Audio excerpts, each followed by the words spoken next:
Calling the Public Infrastructure and Utilities Committee meeting to order. It is Wednesday, June 7th at 3:36 p.m.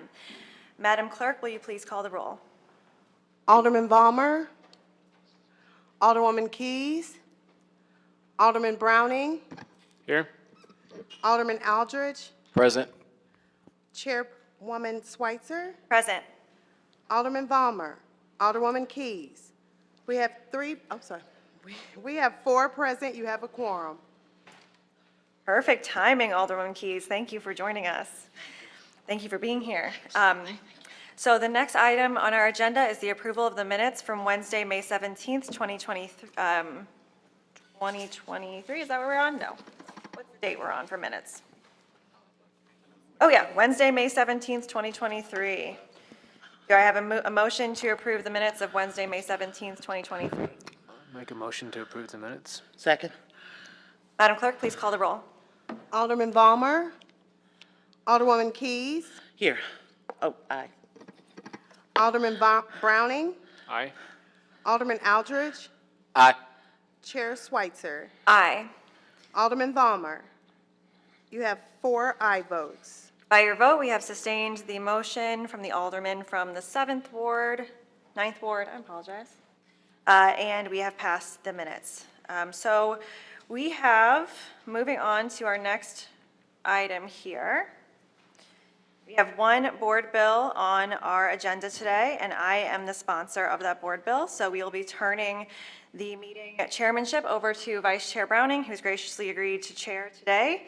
And I will go behind the podium for a few moments.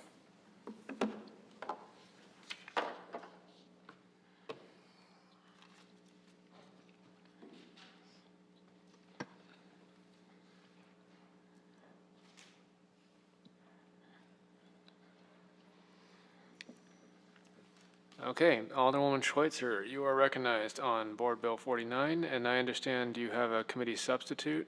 Yes, the committee substitute was given to all board members on the committee in advance of the hearing, meeting the qualifications of the rules. So if possible, I would love a motion to put committee substitute, Board Bill 49 committee substitute in front of the committee. I'd like to make a motion, we put committee substitute to Board Bill 49 in front of the committee. Second. All right, thank you. It's moved by the Alderman from the 14th, seconded by the Alderwoman from the 11th. Please proceed. Thank you so much. So Board Bill 49 has to do with an increase to the water rates that we have in the city of St. Louis. I will be the first to admit, when I was first told about this increase, when I first got this information, I was skeptical. I had a lot of questions.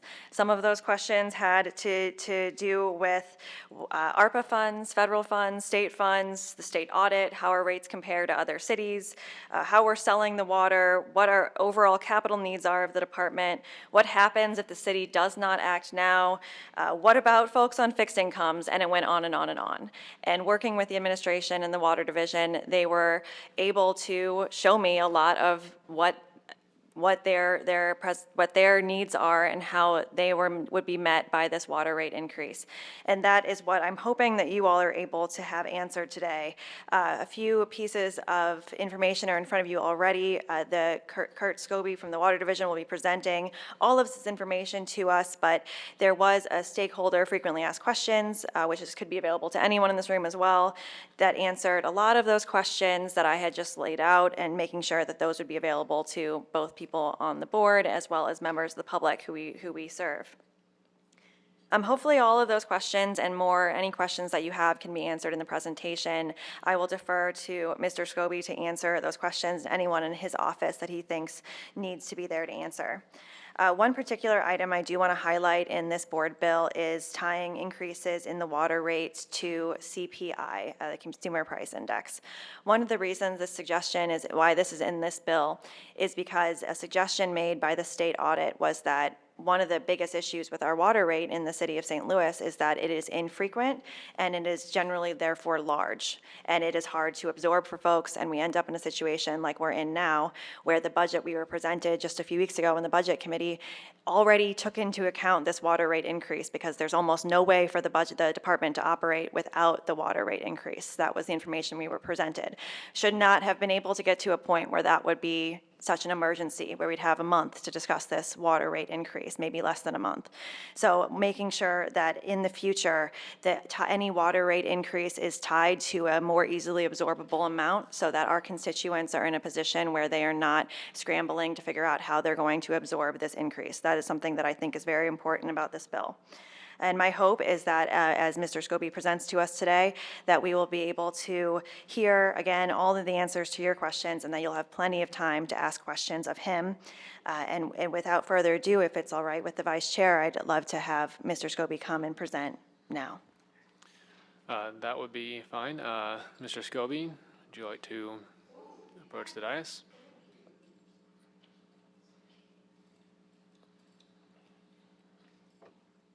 Never mind, that's it. And please proceed when you're ready. Advancing of the PowerPoint, do I do that manually, or how does that work? Do you have a staff member to help you? Can you help? Time to advance. Good. Perla Burke, who just stepped up, is our fiscal manager for the Water Division. She's Make sure you're here. talking in the microphone, Kurt. Perla Burke is our fiscal manager with the Water Division. She's here to assist me maybe with some of the answers, and apparently to help with the PowerPoint. So thank you. Excuse me, ma'am, we will not be entertaining questions from the audience. We will have a time for public comment, just to set that expectation now. Thank you very much. Please proceed. All right. Well, thank you for having me here today to talk about our needs in the water department and the proposed rate increase that's before you for your consideration. I'm going to talk first about the water division, and then I'm going to speak a little bit about the needs of the division, and then talk about the proposed rate increase. Go ahead, Pearl. Our system, our distribution system is large. It's approximately 1,300 miles of water mains, 15,500 fire hydrants, 26,000 valves, 80,000 residential stop boxes and service connections, 16,000 water meters. We work 24/7 to supply water to the city. The Water Division has been in existence as a city-owned and operated utility since 1835. I'm kind of proud of that. Not that I'm responsible. We have two water treatment plants, one on the Missouri River, that's on the left side there, out in Chesterfield. It's Howard Bend Water Treatment Plant. It's rated at 120 million gallons per day production. We have a larger plant on the Mississippi River, just in North City, Chain of Rocks. It's rated at 240 million gallons per day. In these two plants, we operate, take the Muddy River water, treat it to drinking water standards, and then supply it to the city. Actually, even though the water is very muddy, we have a very good quality water source. We're fortunate in that way. Finances, the Water Division is an enterprise fund. That means that our finances are kept separate from the city. We're not funded out of general revenue, but by payments we receive in the services we provide our customers. Water rates are set by city ordinance. The last one was, rate increase was 2010, close to 13 years ago. Water Division needs, there are many. We've had over 60 water main breaks since October of last year. Operation and maintenance costs have gone up since 2010. Rapid increases have been experienced in chemical costs, supplies and material, personnel costs, contracting, and unplanned repairs, really since COVID started, the inflation that everybody is experiencing in their lives, personal lives. Revenue is no longer keeping up to cover our operational costs. The Water Division revenues have been used, Water Division reserves have been used to cover the differences between revenue and actual costs for a number of years. In the current fiscal year, we are using $16.6 million to fund the gap. The total amount we've used out of reserves is close to $34 million, and it's pretty much depleted our reserves. And that's why we're here today. Next one. For example, some of our costs, this is a chart of increases in our treatment chemicals. We're not using any more chemicals than we did. We typically are pretty constant in amount, but the cost of these chemicals have doubled in the last, I guess, 4 years. And that's something that we have to be able to pass on to our customers. This graph here, the purple line is our expenses. The green line is our revenues coming in.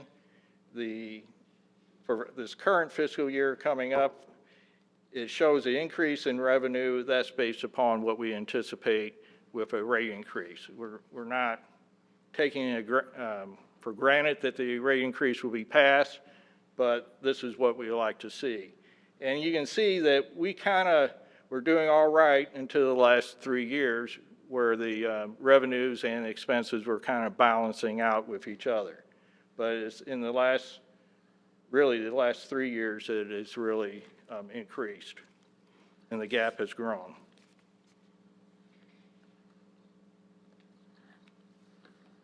The proposed rate adjustment, get my glasses on so I can read it, is average resident bill is $25 a month or $75 a quarter. The bill authorizes a 20% rate increase effective July 1st of this year and a 20% increase January 1st of 2024. Starting January 1st of 2026 and every January thereafter, this ordinance will authorize an annual increase based on the annual change in the CPIU for the preceding calendar year. Average residents' water bill is $25 a month or $75 a quarter. St. Louis County is around $158 a quarter. Kansas City is around $202 a quarter. So even with the increase that we're proposing, we're going to be substantially less than the comparable utilities along the Missouri River. With the proposed increase, to go from $75 and go up to around $105 a quarter eventually. But each increase amounts to about $5 a month for the average residents.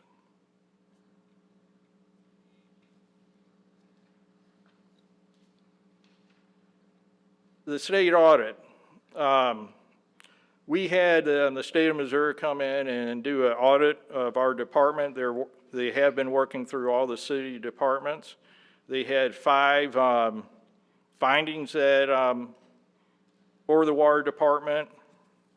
They're listed here by categories. Some of them are more procedural on our part.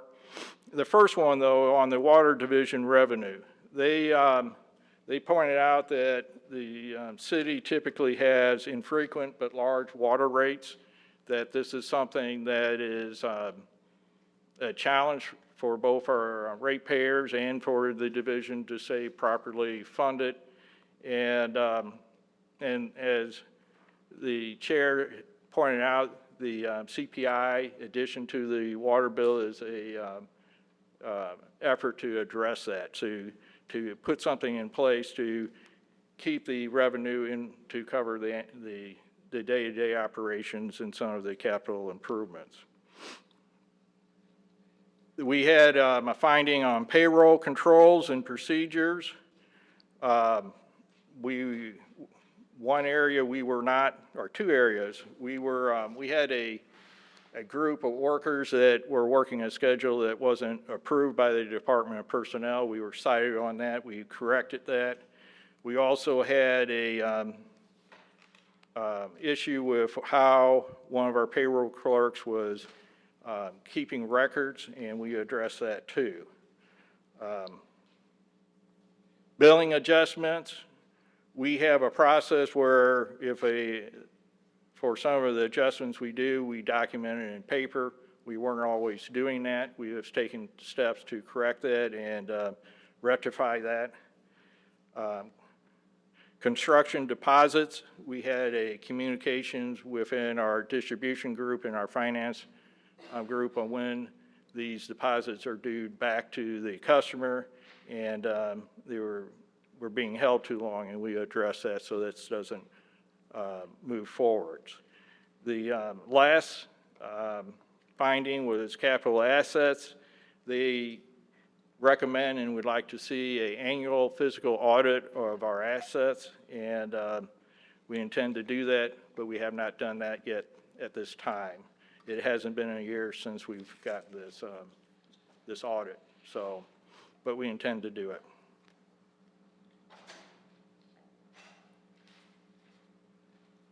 Consequences of a lack of investment. This is the image on the right is a 36-inch water main that cracked, basically creating an instant stream of water. It flooded out one of our customers and basically shut them down until we had the water turned off. What we do at times, it can be quite complicated. This is there was a water main came apart due to construction and created a sinkhole in downtown, and there's a lot of other utilities that have to do repairs along with us as a consequence. And timely investments, that's important. This is an image of the Howard Bend plant in 1993 during the flood. It was an island in the floodplain there. And why I like showing this is that we had raised the levee just 9 months before this flood 5 feet. And had we not done that, we would have lost this treatment plant, and we would be unable to serve our citizens and provide them water. I mean, we just couldn't have done it.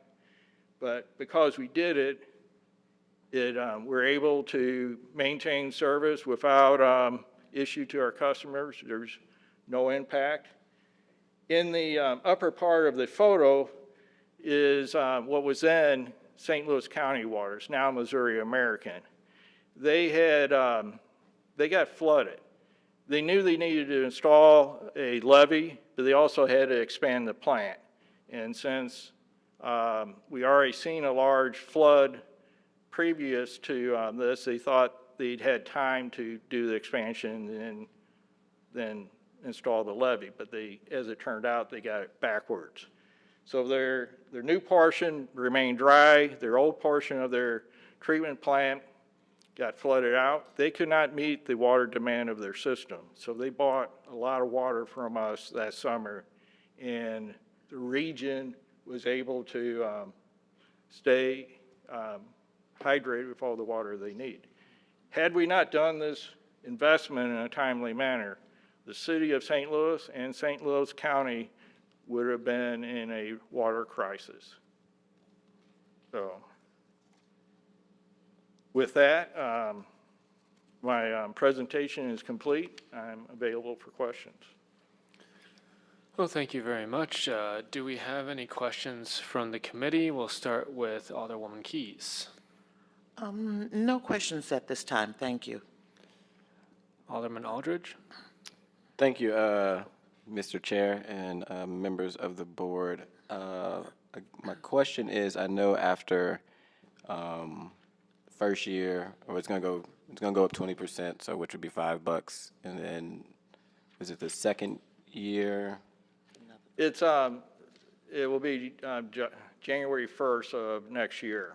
It'd be another $5, and then I know it's tied to what is it, CPU or CPI? CPI-U, there's different indexes, and it's the CPI-U, the U index, urban. So that means after that second $5 increase over the years, it would continue to slowly increase? It would be based on the cost of living index increases starting in January 1st of 2026. So that would vary from a couple percentages up. It just depends on how much inflation there is. Okay, and then you said, so right now, yeah, reserves are depleted, correct?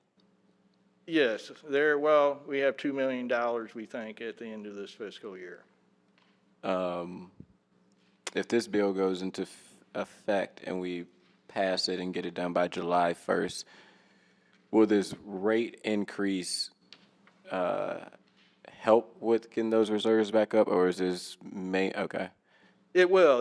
We won't be able to replenish our reserves right away. It may be the second year before we really can make substantial gain on that. But mainly the increase is to get the water department from under the water to fix a lot of these main breaks, or hopefully get to them before they break again. Yes, it's there. It will be able to do some infrastructure with this.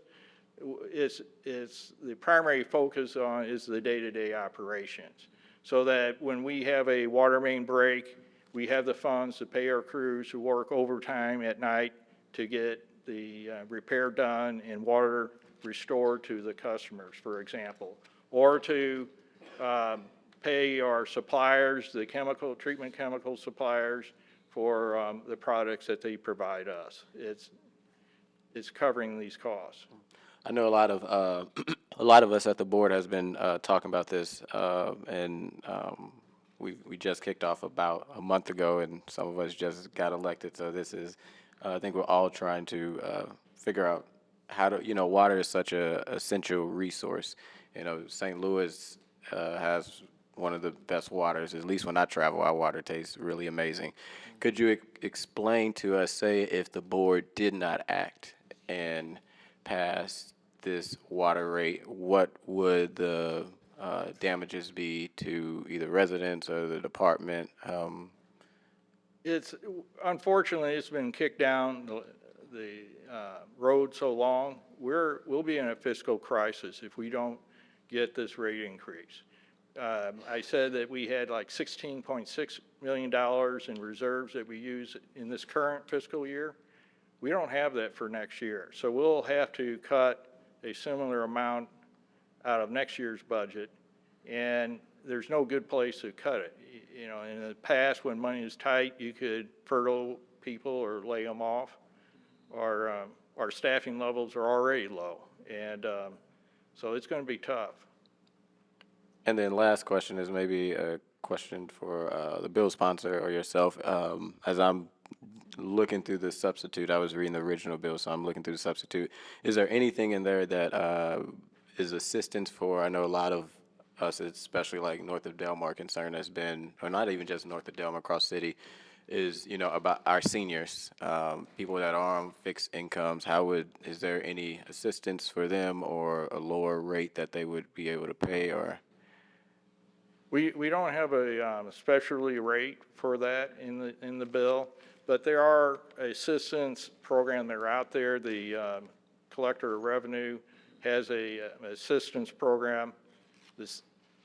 the collector collects the water bill, the payment for that, and then we get the proceeds from it. And that's his involvement, but he has a payment plan for people. There's also, the water department will work with people, give them time. And then the state has a LIWOP program, they call it, for assisting people who need help paying their water and sewer bills. Gotcha. I think that's all at the moment. Alderwoman Keys. Thank you, Mr. Chair, or Assistant Chair. The question that I had is that I heard you say that based on inflation, the water bill would go up a few percentages.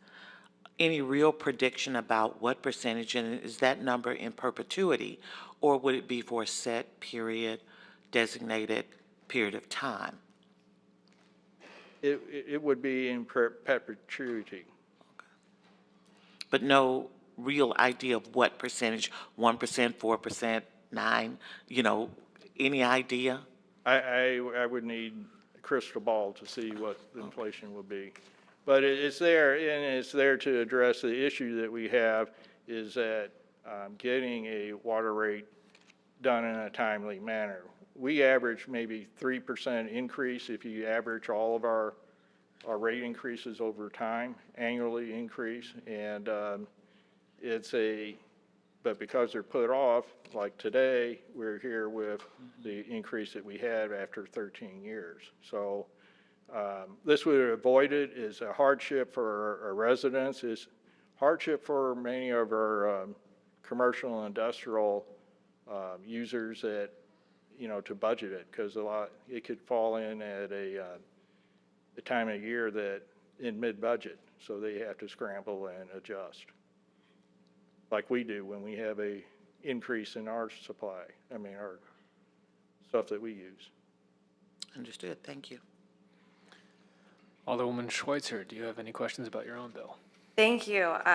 Not as much questions that I don't have answers to, but questions that I want to make sure are answered publicly. I would love for you to give a little bit of information about the federal and state funds that have been earmarked or used or put towards this. And I think one of the things that comes up really frequently when I talk to folks is, why wasn't any ARPA funds allocated for this? So those are I know that's in our stakeholder FAQ, which I can make sure Yes. everyone gets a copy of before they leave, but I'd love for you to be able to answer that on the record.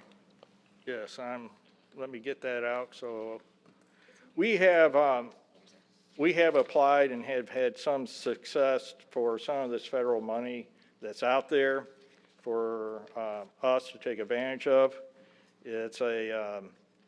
We received a $200,000 grant to help build a lead service inventory. We have applied for a second one that we are hopeful, and we kind of expect that we'll get it.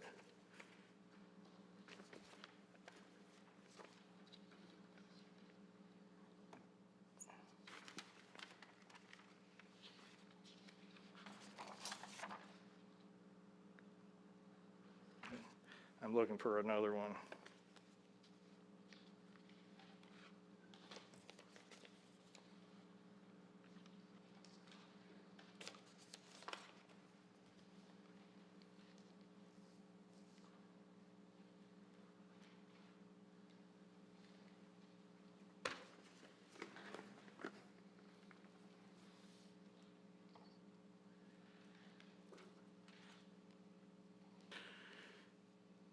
Okay, we currently have, through the state is where a lot of these funds are being funneled through, and we apply for these federal dollars through the state. Safe drinking water in the state, they're administering this. The drinking water revolving fund is something that we have currently a loan that we're paying back on, and they have a subsidized below market rate interest rate on these loans, and we intend to utilize that in the future when the time is right. Water Infrastructure Finance and Innovation Act.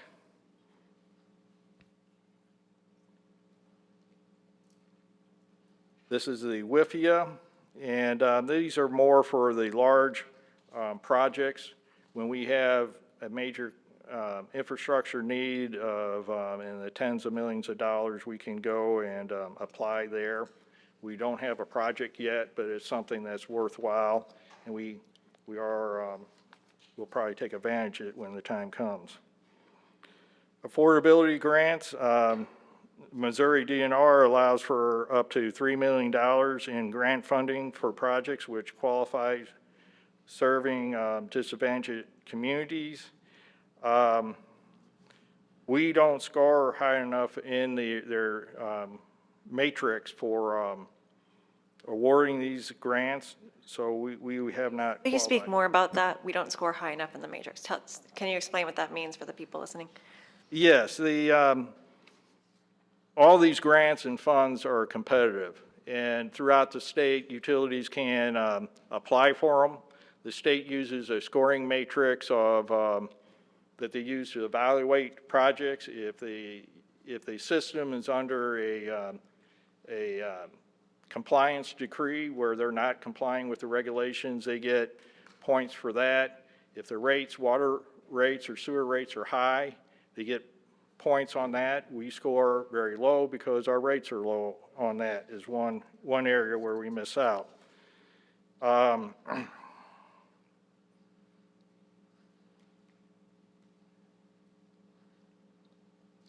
So it's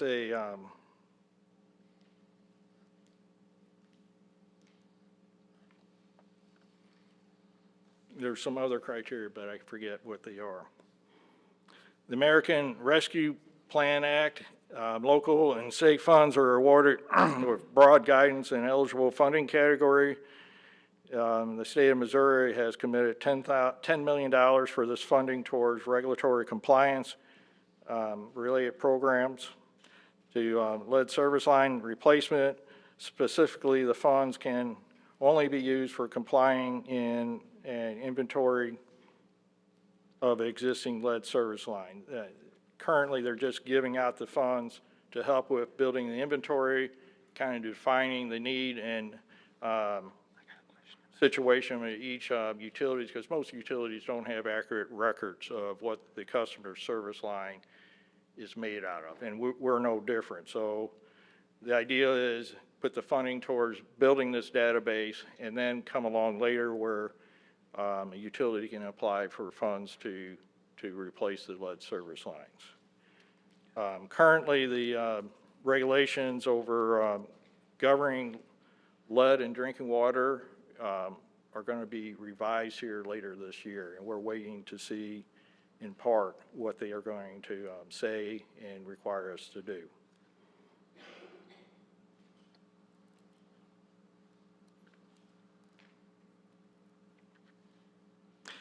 In this, we also, we did get, that's one where we got the $200,000 grant from the state. We applied for infrastructure for assistance in that. I'm rehabilitating our shore intake at the Chain of Rocks. That's where we draw the water from the river into the plant. We were not successful in getting funding for that project through this program.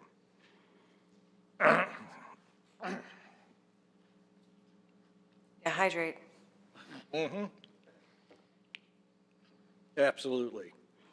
The bipartisan infrastructure law, this funding for drinking water applies to, is again managed by the state. It requires that 49% of this funding be in the form of subsidizing, which the state is implementing through grants.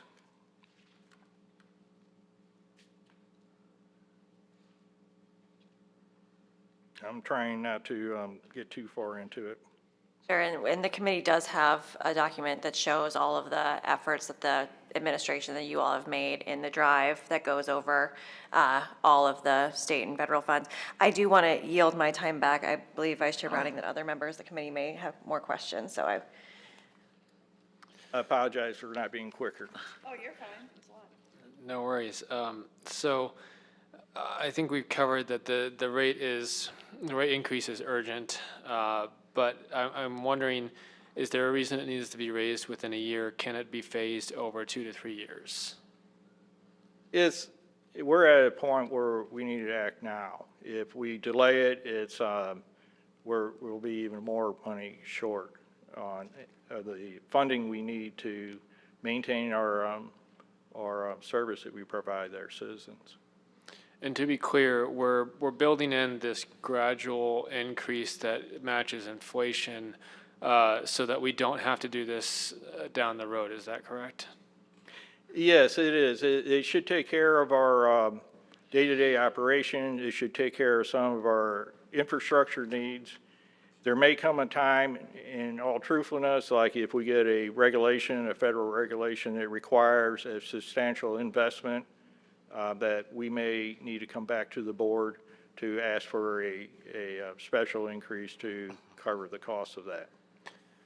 And speaking of a special investment, this rate hike, is that going to cover day-to-day costs and maintenance, or is this going towards any large upgrade projects? This is going to, right now, for the first couple of years, I think it's going to cover the day-to-day operations, help us start rebuilding our reserve fund that we would like to have or need.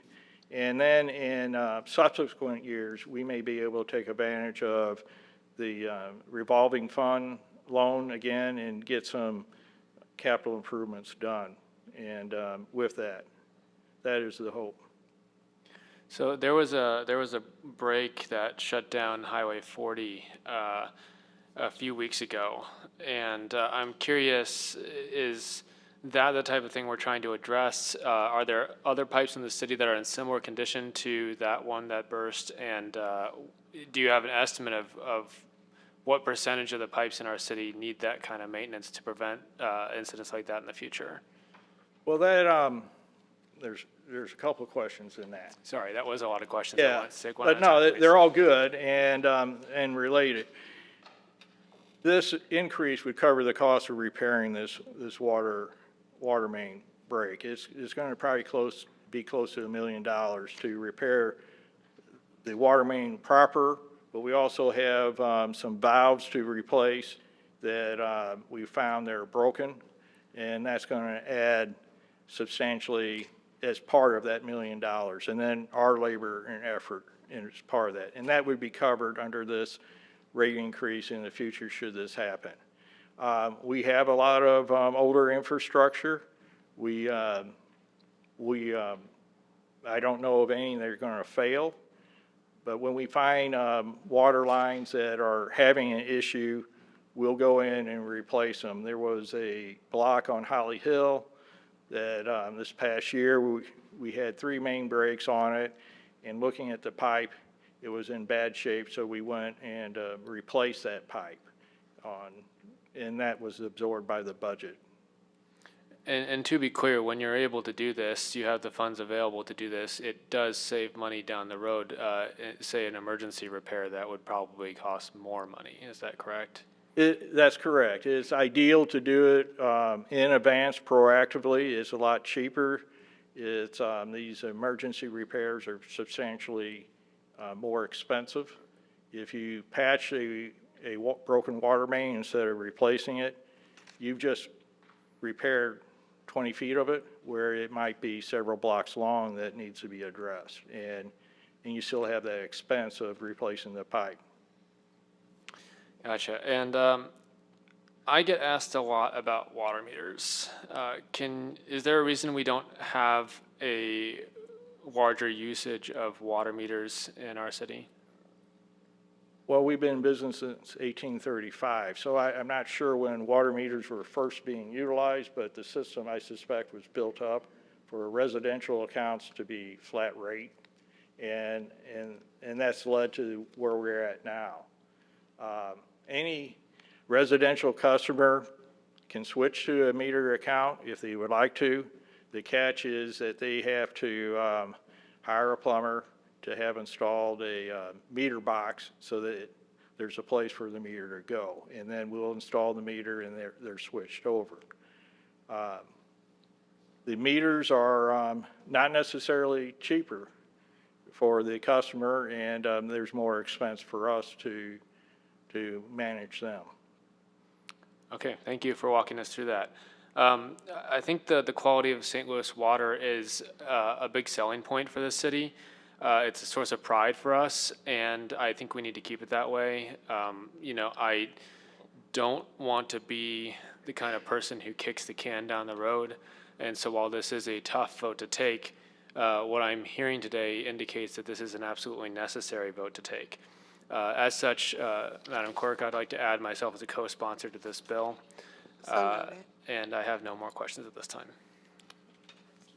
Oh, Alderman Keys, do you have, yeah. So, as a consumer, my question has to do with, for example, I was doing a property development project, and I had to have the water meter dug up from the street and then brought back in to the house.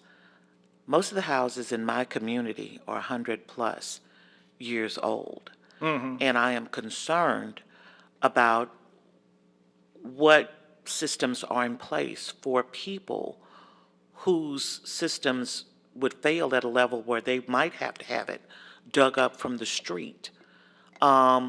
Is there, like for instance, you got a lateral sewer line. I know sewer and water are different. But is there any such program related to water service?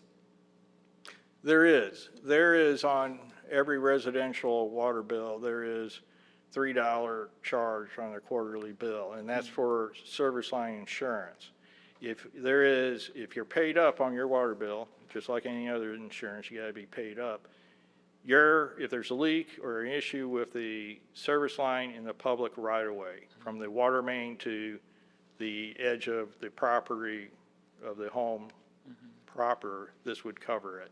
But if it's on the property side of the shut-off valve, then it's the property owner's responsibility. Okay, thank you. Are there any other additional questions from the committee?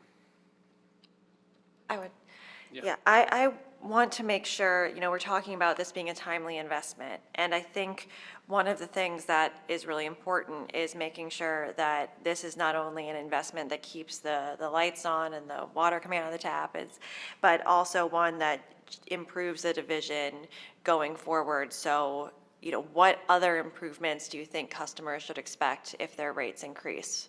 What should they expect to receive in terms of services, in terms of improvements of services, or in terms of less breakage? I mean, when you think this is passed, what are our constituents seeing? For one, the large part is maintaining the good quality water we have and the service that we have. It's the water should come out the same out of the tap as it does now, safe to drink, good quality, good tasting, or without a taste. You'll see that. Hopefully, we will be able to make some improvements like in our pump stations where we can replace some of the older pumps and address some of that issue so that we're not seeing them fail and then causing a boil water advisory or something of that nature. But this all will take time. Right, thank you. And how long until the water rate that's coming in will start replenishing reserves? Was it 2 years or 3? It probably the second year, and maybe we'll be able to start doing it this coming fiscal year. Okay. I did want to note, we're eventually at the end of the meeting, we will excuse Alderman Vollmer. He had to be out today for excused absence, but I asked him to share his thoughts with me because, of course, our everyone's favorite president of the board, I think we all care about his opinion, so I asked him to share his thoughts, and he said, as we spoke about previously, we are in a pickle due to a thought process that went against the old adage of do not put off for tomorrow what you can do today. As we are into our reserves and we are dealing with one of the most precious commodities, we must find a way to make the best of a very difficult situation. The rate increase is steep, but apparently, by all accounts, necessary. The best thing I see in this is that we, by taking the brunt of dissatisfaction by our constituents with our government, we are going to alleviate this from occurring in the future boards by instituting a structure for all future increases. So I wanted to share that with the committee from Alderman Vollmer. That's all from me. Okay, if we have no other questions from the committee, I think we can open it up to public comment. Outside the committee? Oh, I'm sorry, I didn't see that. Do we have questions from outside the committee? Alderwoman Spencer. Thank you. I have just a couple questions. Thank you, Kurt. We've been talking a lot about the residential rates here, but we also are contemplating increasing for commercial rates as well. The percentage of increase, is it equal across the board, or how are we increasing the rates for commercial users as it relates to the residential? It'll be the same, So it's a 20% increase across the board? yes, And it's based on that same structure? yes. Okay. Is that in line, the distribution of cost for a commercial versus a residential user? Is that in line with some of our neighbors, St. Louis County, for example? I'm asking because, our residents are shouldering a big part of the burden here, and just doing my due diligence as an alderman here. We have, our commercial will be metered, and we, like many utilities or most, have a stared rate that you have a initial rate, you use a certain amount of water, then the rate goes down for the next amount of water you use, and so forth, and in the number of that. And we're in line with everybody else in that. Okay. We are currently providing water for St. Louis County to some extent, is that right? We're selling water commercially to some other water providers. Is there any room for growing that capacity? What percentage of the capacity of our water are we currently using? I don't know off the top of my head the quantity, but we expect them, like in this coming fiscal year, to bring in $6 million in revenue that'll help operate our plants and help out with that. Okay. We have been operating, as you mentioned, at a pretty significant deficit for the last couple of years.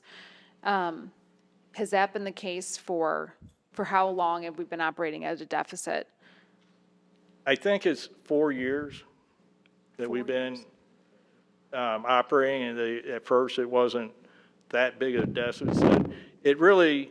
It's tied to COVID, and we were going for a rate increase, but then COVID hit, people were laid off, and it wasn't the time to do a rate increase, and we had the reserves. But it's in the last 2 years, particularly where the costs have really rocketed up. If I remember correctly, the last 2 years, we're looking at a deficit of $10 and $12 million, if I remember correctly. That sounds about right. I would have to check. It's in the documents I brought you. It's such a serious deficit. My fear is that, that if I remember correctly from our budget hearings, we are looking at like $26 million left in reserves, and we have $24 million difference between what we're planning on bringing in if the rates don't change and what the cost of providing the water is. So we would really deplete our reserves and be in a pretty bad position. But my question is, why haven't we, even though COVID was the case, why we haven't heard about this dire need prior to the last couple of weeks? It's, there's been conversations.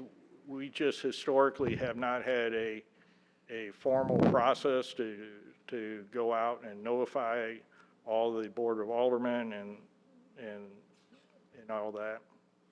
We have been talking about it, just has not been, Okay. yeah.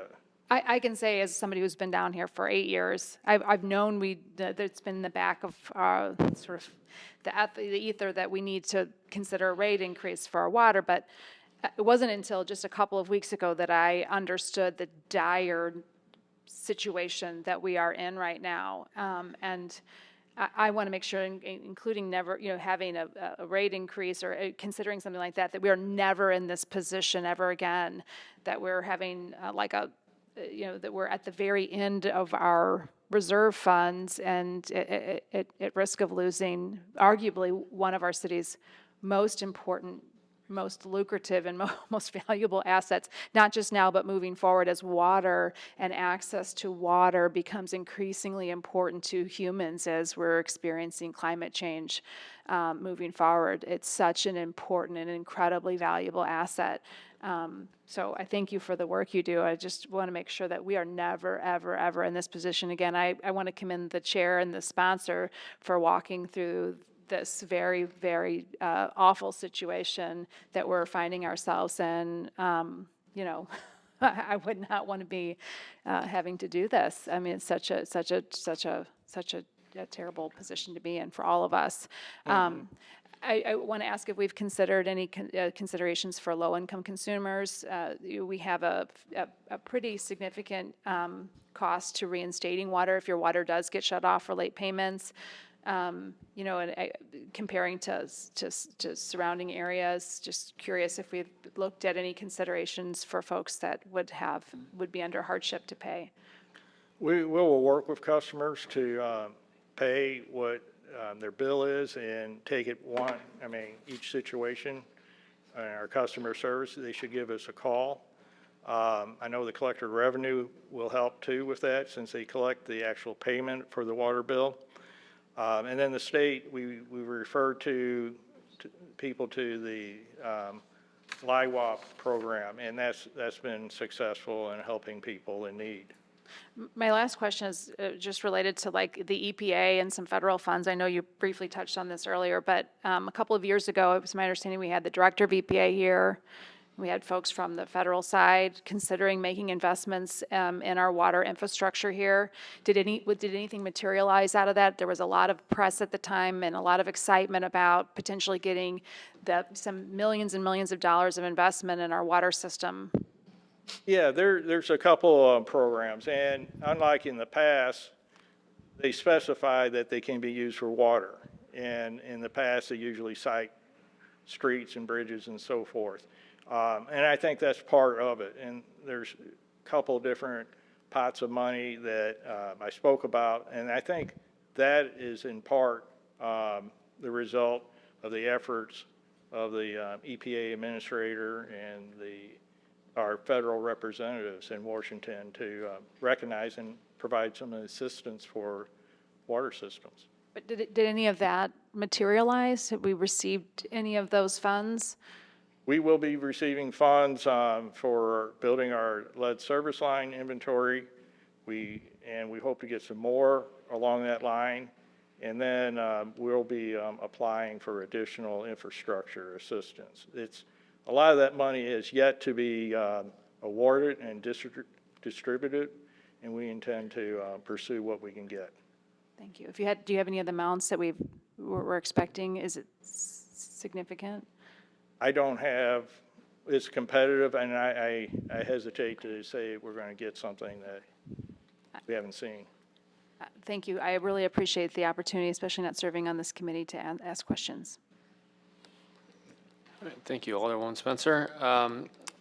With that, I think we will move to public comment. I want to thank the public for being patient as we work through all these questions.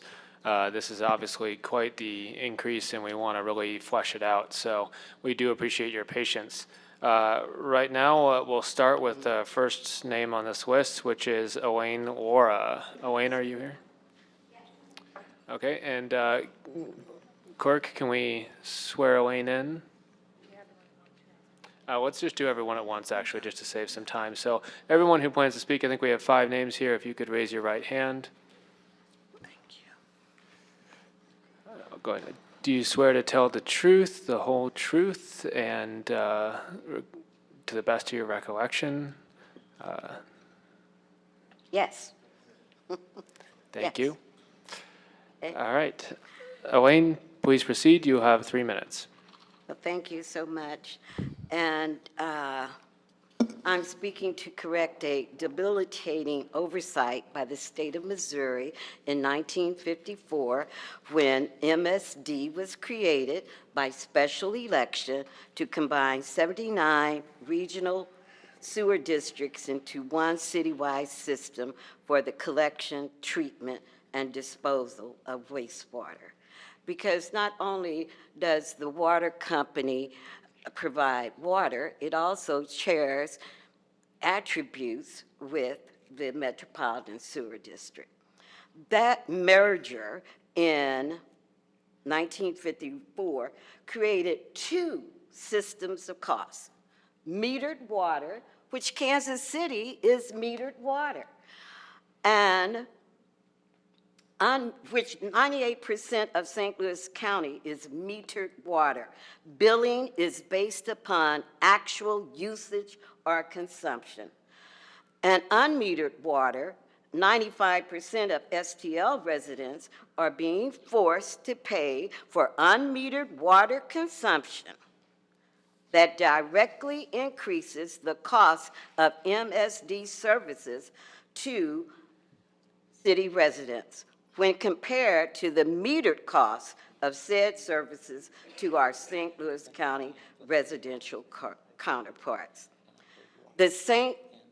Louis Water Department's antiquated billing policy based upon attributes of each home, which includes the number of rooms, toilets, bathtubs, separate shower, furniture, and pool, does not meet industry standards. This is not best practices of the American Water Association. I recently joined the American Water Association, and nearly every statement in the book talks about metering. Metering is what a utility does. And as far as I know, the St. Louis Water Department is a utility. Recently, in my neighborhood, the Spire came in and took out all the old meters 30 seconds. and put that and installed new. Not a dime was added to my bill, no cost, because in order to deliver the service from a water to the home, you have to have an opportunity to do that with meters. You are providing a service, and that service comes with meters. It is also distressing for me to report, I know you were going to cut me off, but the attributes that the water company bills us for are inaccurate. That's tough. That's, I know because my home is I'm sorry, under that's bill. time. That's time. And I think we need Thank to you. address these issues. Thank you. Thank you for your time. Next, we have, Being that, ma'am, I don't want it to block our STL TV. Thank you. Yeah, just as long as it doesn't block it. Mr. President. Okay. Next, we have Malachi Rain.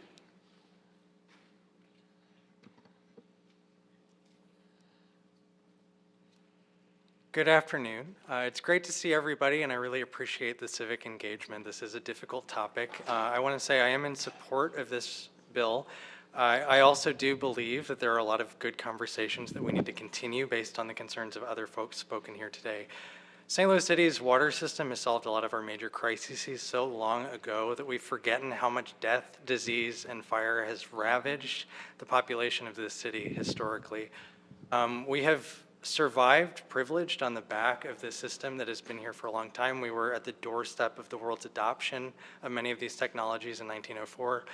And those issues, those items, death, fire, they lay in waiting, for a weakness in that system. We have not eradicated cholera. If you look at other countries where we have pipe deficiencies, natural disasters, those things come back with the force.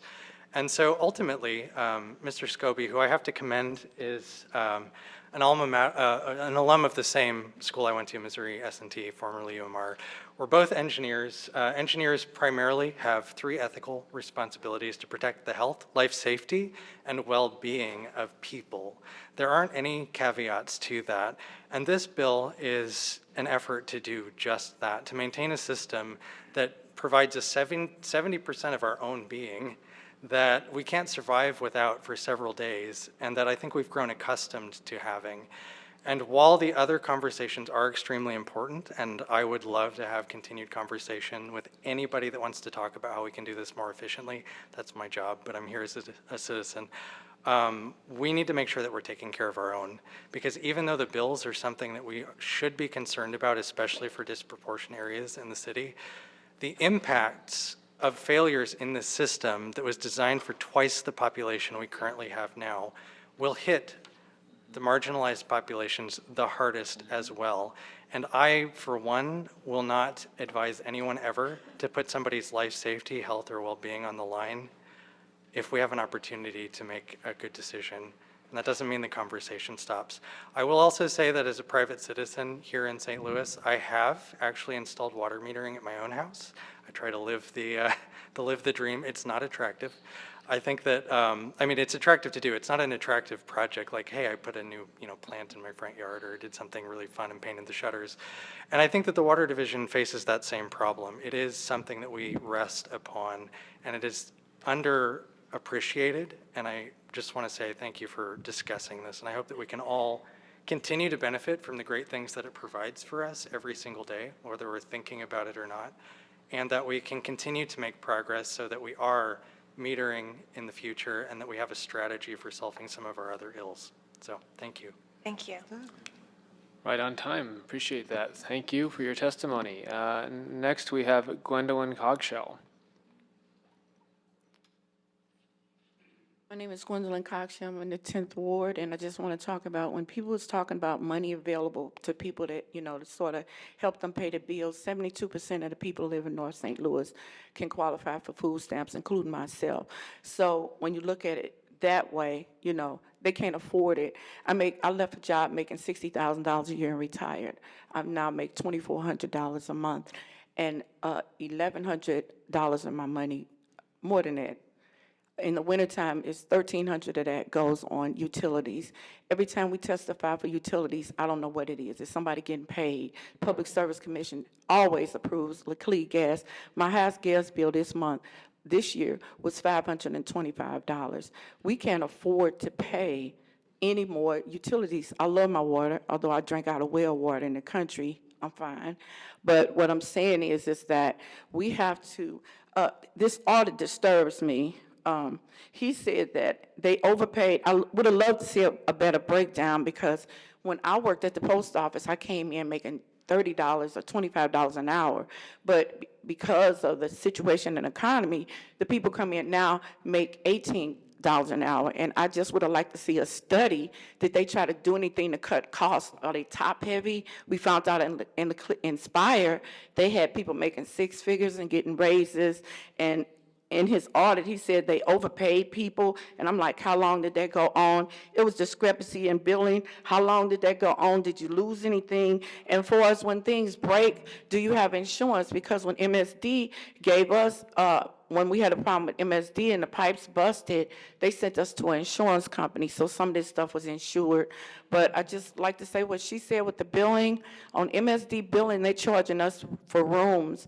I live in a house, a 9-room house, and they charge us for bedrooms. They came up with this formula when you had people in the 1900s, it was like 9 people in that house, flushing the toilets, taking back. I don't know where they came up with this formula, but it doesn't work today, because now it's only 2 people living in those 8-room homes. So why are they charging us for bedrooms? I mean, it just doesn't make any sense. And I think they need to explain to the public what is clean water, what are we getting charged for at MSD, and what are we getting charged for with the water company, because it's just too much. It's too much confusion. But that audit disturbed me, and I wish you all would have asked, what could you do to cut your costs before you ask us for any more money? Thank you. Thank you. Do we have Aaron Clyte? Good afternoon, everybody. I think that, most of the issues about water become convoluted with MSD and our natural anger towards them on these issues. Somebody who's a new resident or a new homeowner, I guess, actually in the city, it was kind of a shock and surprise to move into the city and find out that MSD charges you these monthly bills and that it is somehow bound to the water usage, which is not metered, right? And I think that's the big question that everybody has is why can't we have metered water? Well, apparently we can, but in order to gain metered water, it's this incredibly convoluted process that we have to go through. I asked that at some point you all maybe look into the issue about how do we streamline a process in order to make metered water more accessible to the residents of the city if they so choose to elect to have that option. My second point is it seems like the Board of Aldermen, I know a lot of you are new, some of you are not, but kind of fell asleep at the wheel on this issue. And, I had a lot to say about ARPA funds, but I'm sure there's a lot of regulations tied into those funds. But however, I do caution the idea of giving the utility department a blank check, essentially, not quite a blank check, but almost there, to run with inflation and kind of allow itself to increase utility prices, because that's your guys' job, to regulate these issues, to come back to these issues, to visit them, and not put them in the back seat, which has landed us in this crisis to begin with, right?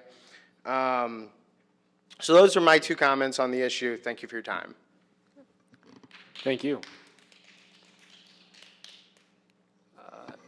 And do we have John Kaufman here? Good afternoon. John Kaufman. I am an attorney and a utility rate expert by trade. I'm here speaking on behalf of Consumers Council of Missouri, who is an organization here in Missouri that specializes in utility rates. And I have to say, I'm very critical of the lack of process here. I've been involved in rate reviews, several rate reviews of the Public Service Commission and similar entities around the country, also some municipal utilities, including City of Independence, City of Columbia, Missouri, and they tend to go through some process, several months of hearings. They listen to the public, and there's a little more openness as to what the financials are. Third parties are invited to take a look and vet the process and make recommendations, and then the decision maker, the elected members, have more options to make a decision based on, instead of being kind of railroaded into like this truncated process that is just about as short a process as I've ever seen for a review of something that is essential as water rates. So I just want to remind you that there are citizens in the city that don't have an extra $5 a month in their budget, and that they deserve to know that this utility service is being provided as close to the cost of service as possible.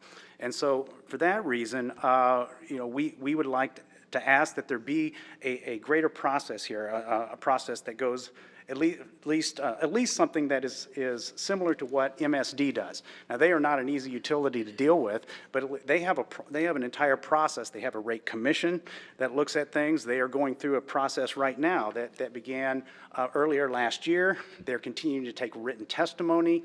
It's not quite the process at the Public Service Commission level of regulation, but it is a process, and they have hearings, they have cross-examination, and the records are opened up for others. And more information than what you've been given in your city budget. It's more than a 6-month process. They plan ahead. They have like a 5-year process. They would tend, when they do one of these 5-year plans, they'll have public hearings, maybe 4 public hearings out where people are, and let people come up and take a transcript, and you get a sense of what the impact is for the people who are being asked to pay this. And I'm speaking from a residential consumer advocacy perspective, but I think if you find that you open it up to a stakeholder process, that you will have experts from the large industrial customers like AB and the hospitals who are here, and together, I think that the process could really strengthen and maybe help bring this utility into the 21st century, right? And I think such a review would also look at such things as the meters and where are we going in the future. As far as I know, this is the largest Time. utility that does not have water, water company doesn't have meters in the country. But there are some other questions I think that need to be addressed about the design of the rates and Thank how. you. Thank you for your Thank time. you.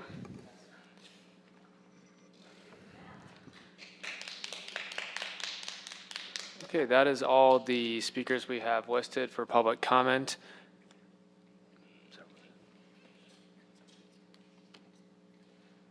Mr.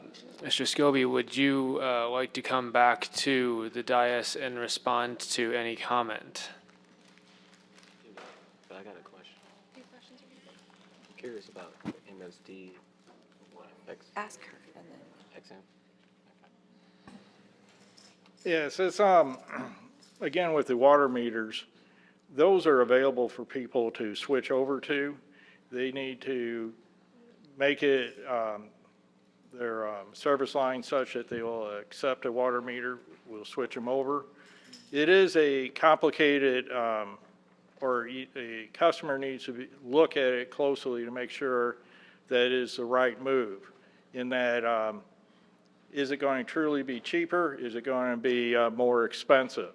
If you have older plumbing in your home, even a dripping faucet or running toilet can increase your water. It's something that a person needs to consider. It's not a placenta for it. It's a, some people it makes a lot of sense. Other people, they're better off with flat rate. And it is a choice of the individual. The water department, we're seeing federal dollars being available for the first time for water departments, grants, and cost-sharing measures. And this is the first time I've seen it in my career, and we intend to pursue as much of this as we can get. It's a real benefit for our customers so that they don't have to bear the full cost of what infrastructure can be addressed by that. And lastly, we have been seeking rate increases and having conversations with elected officials for a number of years. It's, I think, the last hearing I appeared for was in 2016 with Alderman French before the Utility Committee with a rate increase. And it's, for whatever purpose, it did not advance at that time. So it is a conversation I think is good to have, an ongoing one with the board and elected officials, and that's something I intend to continue doing so that you guys aren't caught off guard. Thank you. Do we have any additional questions from the committee? Alderwoman Aldridge. Alderman Aldridge. Okay, it's just the second time today that's happened. I do have a question about, and sometimes I forget the water department is totally different from MSD. So what would happen if MSD rates go up? Would that have any impact on the water division and those rates going up? Our MSD is responsible for their own rates and setting them. They're not, we have no control on that. They utilize our database of customers to build their bill to their customers, our shared customers. And is there any, maybe this is an offer, is there any data that you guys have with the homes that you have meters compared to homes that you don't have meters, maybe as a safe, or not safe, saving costs? Do you guys track that between homes with meters and homes with not meters? We do not. We don't have a good, we divide the accounts. If you're a meter account. And we don't always differentiate whether it's a residential account, a small business, or so forth. They're a meter customer, or is our database.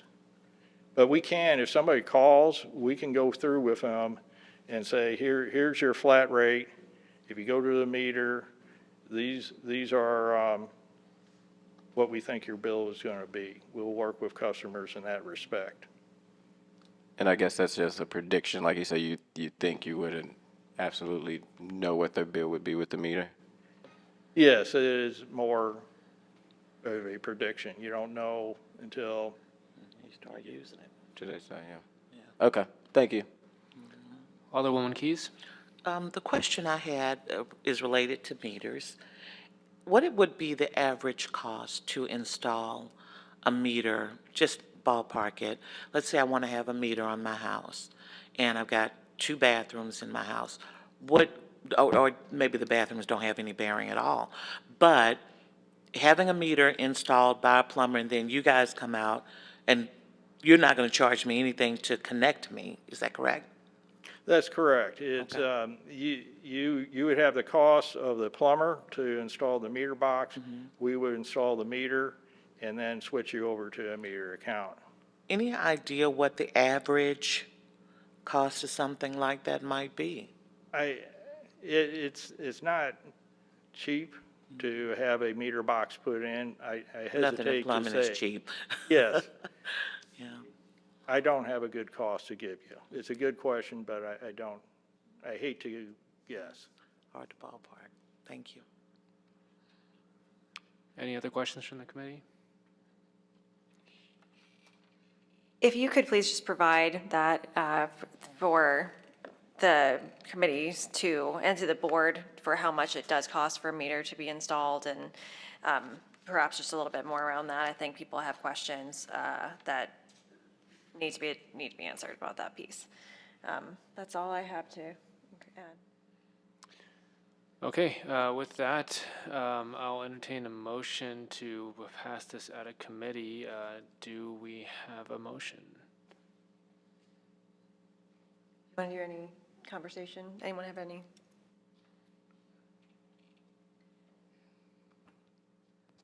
Any additional comments? No?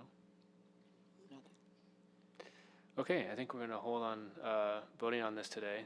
No, wait. Well, hang on 1 second. I make a motion to pass, or to pass Board Bill 49 committee substitute from the committee with a due pass recommendation. Do we have a second? Second. Okay, it is moved by the Alderwoman from the 1st, seconded by the Alderman from the 14th. Do we have any discussion? Yes. Alderman? No, Discuss during motion. right, are you doing previous roll or? We can't discuss once the motion's on the floor. We have to vote as soon as the motion's on the floor. Thank you for that. Okay. Okay, we have a motion on the floor, so please call roll. Alderman Vollmer, Alderwoman Keys, Alderman Browning, Aye. Alderman Aldridge, Chairperson Schweitzer, Aye. Alderman Vollmer, Alderwoman Keys, Alderman Aldridge. Aye. We have 3 aye votes. With your vote, we sustain the motion from myself, and we have passed Board Bill 49 committee substitute out of committee with a due pass recommendation. Moving on with our agenda, we have no resolutions for review. I'll take the chairmanship back. Thank you very much, Vice Chair Browning. You did a fantastic job. Committee discussions. Would anyone like to add anything? This would be a good time to comment about any committee discussion that you may want to share. Alderman Aldridge? Thank you, Madam Chair. I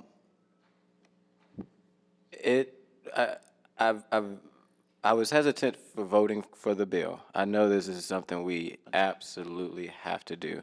I think what we heard from the public is, as this process continues to move, because we will be also raising rates again, I think it's imperative that we have as much community input as possible. And I know I could have done that in my ward, but with being on budget and this came to our front door in the last 2 weeks, Right. being able to organize and actually talk to the people in the community. I just haven't had that time to be able to do that on top of the other legislation that I'm working on that affects my community. So this is, again, I know we have to do this, but I would hope that we do, as this move forward, we do a little bit more better job with trying to engage the community, because what I fear is that a lot of people in my neighborhood, may not pay attention to the Post-Dispatch or the St. Louis American and all that.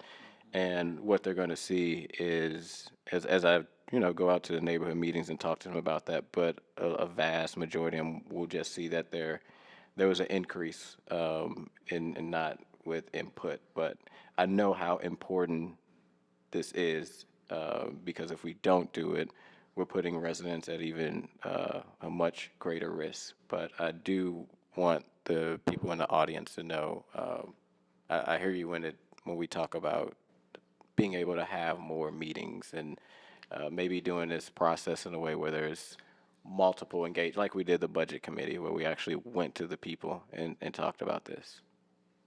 Thank you. Alderman Keys? Thank you. This is a very tough situation that we find ourselves in at this point in history. I love our water. I am a designated tap water drinker. I admit it. And, to that end, I know how vital it is. And as the mom of an engineer, I thank the young man who talked about the human capital that we might have to pay by not doing this thing. But I must give consideration to our residents who are struggling. While it might not necessarily be a problem for me, I know that it is a problem for many, many of my constituents, a large number of whom are senior citizens. And I'm, trying in every way to find out how, as a body, we can lighten their load even the slightest bit. So I'm hoping that we certainly can have more conversations and engagement around this thing, but ultimately, we got to drink. It doesn't matter if you even like water, you got to have it. And you got to have it be clean. You got to have it to be safe. And so, life does revolve around water at every level.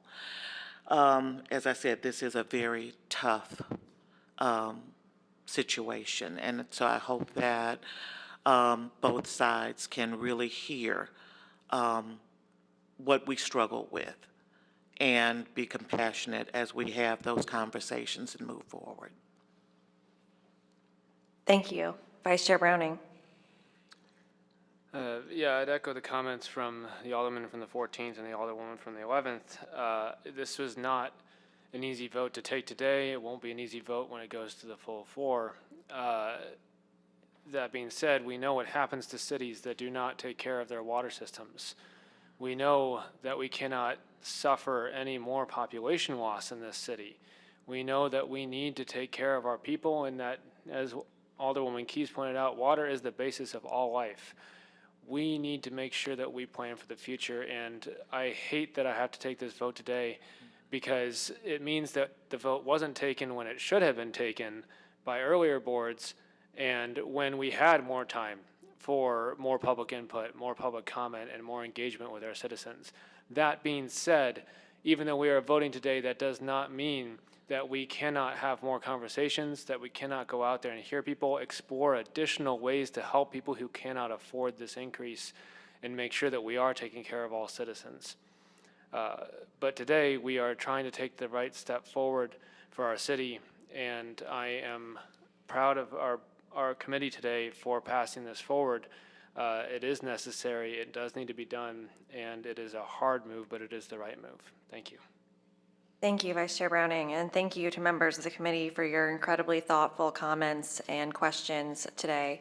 I do want to echo the words that you all spoke in terms of acknowledging the difficulty of the situation and that the can was really kicked down the road for almost a decade, and we ended up bearing the brunt of that today. Finding out that the increase was already baked into the Water Division's budget when we heard the budget hearing was probably the most eye-opening moment for me, in that it could not operate without this increase, without an increase. That said, today we passed out this Board Bill 49 committee substitute from committee, but it will be second read this week, and then the perfection will occur next week. In that time, I think there's still time, of course, during perfection. That's the time where we have to look further into the bill and see what could improve it. And the public comments we heard today, I think there's some very important things in here that could improve this bill as it goes into being voted on by the full board. So there are comments that have been made that I will certainly be working with the administration and the Water Division on to build into the bill in order to make it a better bill that is that has more opportunities for public comment in the future, and while also acknowledging the very real situation that we have found ourselves in with our Water Division today.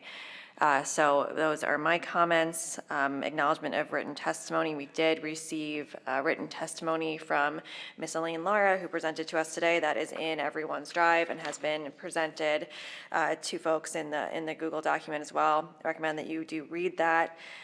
Any announcements? We will have another we will be meeting regularly for this committee on Wednesdays at 3:30, so we will have a meeting next Wednesday for some bills that were, and some aldermen who were kind enough to move their bills to next week so we could focus completely on the Water Division today. So thank you very much for allowing that. Excuse members, I would like to excuse Alderman Vollmer for necessary absence. If you could note that, Madam Clerk. So noted. Thank you very much. And with that, I'd entertain a motion to adjourn. Move to adjourn. Second. Thank you. We are adjourned.